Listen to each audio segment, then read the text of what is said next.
Bom dia, tudo bom com você?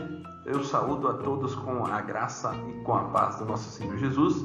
Hoje é domingo, dia de adorarmos a Deus e de aprendermos conforme a sua palavra.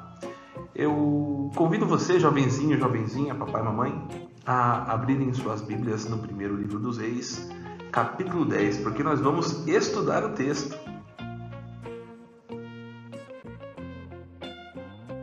Primeiro livro dos Reis, capítulo 10, a história de Salomão e a rainha de Sabá. A gente vai dar continuidade a tudo quanto a gente vem aprendendo, seguindo esse belíssimo texto do livro dos Reis, o primeiro livro dos Reis. Vamos lá?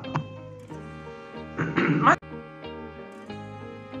antes de nós começarmos, vale a pena aquela reflexão, aquela lembrança do que a gente aprendeu nas aulas anteriores. Pelo contexto, nós vimos na aula anterior o pacto que Deus faz com Salomão. É uma aliança, né?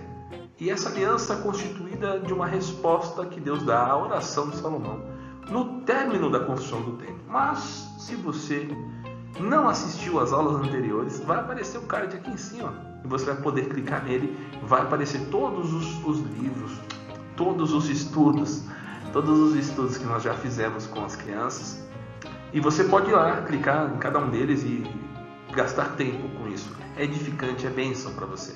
E lembre-se, se você gostar deles, curta e compartilhe. Ele é curtinho, 10 minutinhos apenas. Mas se você preferir ficar comigo aqui, nós vamos dar continuidade com uma breve descrição do que houve. Salomão havia terminado de construir o templo no capítulo 9, então ele ora ao Senhor. Na realidade, isso acontece no capítulo 8 e 9. Com o término da construção, nós temos no capítulo 8 a oração ao Deus Todo-Poderoso. Nós temos a demonstração do aceite de Deus enchendo o lugar com a sua presença, na sua manifestação, semelhante àquela que aconteceu nos tempos de Moisés e no tabernáculo, né? E depois, por fim, Salomão falando ao povo e explicando o que estava acontecendo. Para ficar bem claro, Salomão estava atento às profecias de Deus, e muito provavelmente porque ouviu seu pai. Salomão sabia que ele era um instrumento de Deus, que Deus havia preparado toda a situação para que ele pudesse construir o templo de Deus. Então eles agradecem a Deus, em primeiro lugar, porque ele preparou, propiciou, cuidou para que tudo estivesse ok para a construção do templo. Havia paz sobre o reino, era um reino próspero. Lembre-se que Salomão havia pedido sabedoria para Deus também, para poder administrar as coisas. Pois bem, depois disso então Deus responde a Salomão, dizendo a ele que ouviu a oração e que sim, ouviria todo o pedido que fosse entoado, que fosse feito naquele lugar, por amor ao seu povo. Mas também deixou uma recomendação para que Salomão falasse isso, deixasse isso claro para o povo. Enquanto o povo fosse obediente e seguisse os mandamentos, guardasse os estatutos do Senhor, o reino seria próspero, o reino seria abençoado. E demais, haveria descendente no trono de Salomão. Mas se isso não fosse acontecer, então o reino seria destruído, o templo seria destruído. E enfim, a gente sabe que no futuro Israel não vai andar da maneira que Deus queria. Mas até então, naquele momento, Salomão agradeceu a oportunidade, agradeceu a Deus por tudo isso e seguiu em frente, Seguiu o tempo, seguiu o fluxo do tempo. O reino de Deus crescia próspero. E é então que nós temos agora o capítulo 10, porque havia muita informação acerca do reino de Salomão, de como ele era próspero, de como ele era belo. Havia também muita informação sobre a sabedoria do rei de Israel naquele momento. E uma dessas informações correu o mundo antigo naquele tempo, chegando ao ouvido da rainha de Sabá. A rainha de Sabá é um local que não é muito certo. Hoje, se nós olharmos para o mundo, para a geografia do mundo, não se sabe ao certo se ela está localizada no Iêmen ou na Etiópia. Há muitas indicações de que ela estivesse mais para o leste, lá do leste da África mesmo, extremo leste, lá em cima, próximo já com a Península Arábica. Você, jovenzinho que não aprendeu geografia, vai aprender isso logo logo, tá? Mas só para a gente se situar, ela ficava entre o continente africano e o sul da Península Arábica, dessa parte da Arábia, né, no Iêmen. E essa rainha, por ouvir grandes coisas sobre o reino de Salomão, ela resolve não somente desconfiar, mas ela quer conferir, quer saber se isso é verdade mesmo, quer saber sobre quem é este rei e quem é este Deus que abençoa este reino. Então ela prepara toda uma comitiva e ela vai até Salomão para ouvi-lo falar.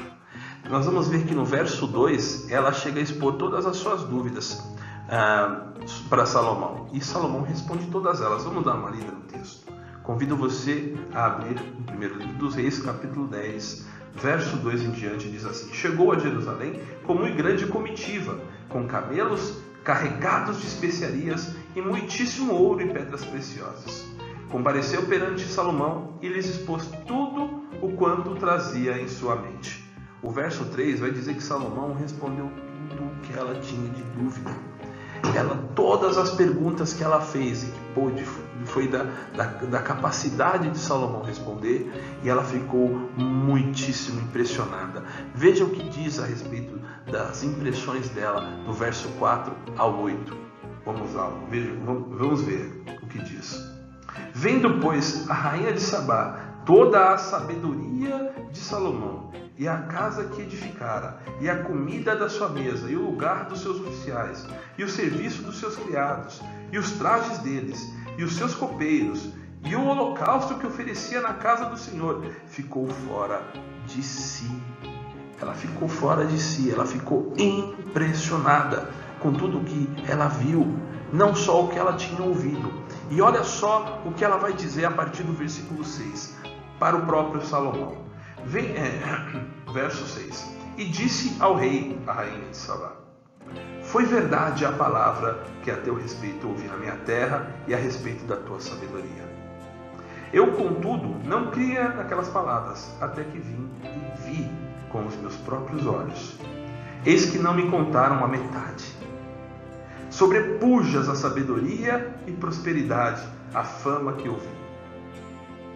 Felizes os teus homens, felizes estes teus servos, que estão sempre diante de ti, e o que ouvem a tua sabedoria. E agora, jovenzinho, jovenzinha, mamãe e papai, olha o que ela faz. Verso 9. Bendito seja o Senhor, teu Deus, que se agradou de ti para te colocar no trono de Israel. É porque o Senhor ama a Israel para sempre, que te constituiu rei para executares juízo e justiça. Ela bendiz o nome do Deus Todo-Poderoso. Imagina alguém tão distante, alguém que cultuava deuses estranhos, alguém que estava ali em volta ao paganismo, a coisas de fora, que não aprendeu dos oráculos, que não aprendeu da Escritura, que não aprendeu dos profetas e não aprendeu do nosso Deus, não aprendeu de nada de Israel. Ela bendiz ao Senhor. Isso por causa do testemunho de Salomão. Pois bem, a gente vai ver na continuidade do texto. Eu recomendo que você faça a leitura. Ela é sempre proveitosa, edificante para você. Nós vamos ver que Deus abençoa o reino de Salomão muito, muito grandiosamente.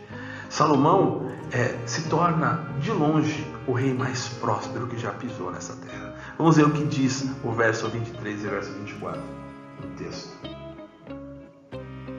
Verso 23 e 24. Assim, o rei Salomão excedeu a todos os reis do mundo, tanto em riqueza como em sabedoria. Todo mundo procurava ir ter com ele para ouvir a sabedoria que Deus lhe pusera no coração. Que belíssimo texto, não é não? Que belíssimo texto. Como é bom saber que o nosso Deus cuida do seu povo, e como Ele glorifica o seu povo, e o seu povo que atenta para a sua palavra, e que é obediente, e que procura conhecer mais de Deus, tem com isso, de certa forma, glória. Não para si mesmo, mas para mostrar ao Deus que serve. Para isso que você está aí, jovenzinho, papai, mamãe, eu, e toda a igreja, para glorificar o nome do nosso Deus, dando bom testemunho das nossas ações.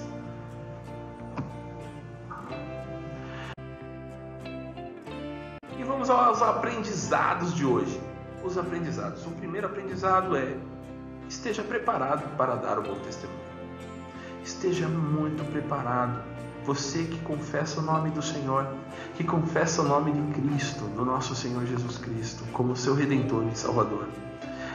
Esteja preparado, porque você vai ser perguntado sobre isso. As pessoas vão perguntar ao que você crê, no que você crê e a quem você serve. E cuidado com as suas ações, porque aquilo que você fala, se não for repetido em ações, não passam de palavras vazias, palavras vãs. Hipocrisia, conhecido no nosso tempo.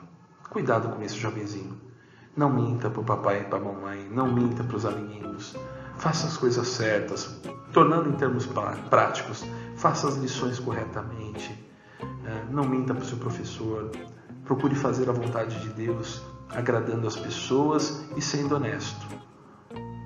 Lembre-se disso. Esteja preparado para dar o bom testemunho, porque ao final de contas, quem você serve, você expressa naquilo que você faz. Nós servimos a um Deus que é justo, que é santo e que é bom. Muito cuidado com o que você vai fazer. E segundo é confessarmos a Deus e confiarmos nele. Confesse a Deus. Vale muito a pena. Vale a pena você dizer a quem você serve. Mostrar que você tem um Deus que é todo poderoso e que te dota de sabedoria, que te capacita dia a dia a fazer a sua vontade. E que com isso você se agrada e descansa, mesmo diante das dificuldades. É a Deus quem servimos e é a Deus que nós amamos. Continue fazendo isso, se você já está fazendo. Se não, confesse o nome do Senhor. Pare agora um momentinho, ore ao Papai do Céu, ore a Deus e peça a Ele condições para que você consiga servi-lo de maneira adequada, porque vale muito a pena. Lembre-se, nós já temos lido esse versículo muitas vezes, eu repito: o temor do Senhor é o princípio do saber, mas os loucos desprezam a sabedoria e o ensino. Provérbios 1:7. Provérbios 1:7. Então é isso, nós ficamos por aqui. Que Deus te dê capacidade de servir a Ele de maneira adequada, que Ele te dote com a sabedoria e que você possa dar um bom testemunho acerca de quem Ele é. Um beijão e até semana que vem, se assim Deus nos permitir.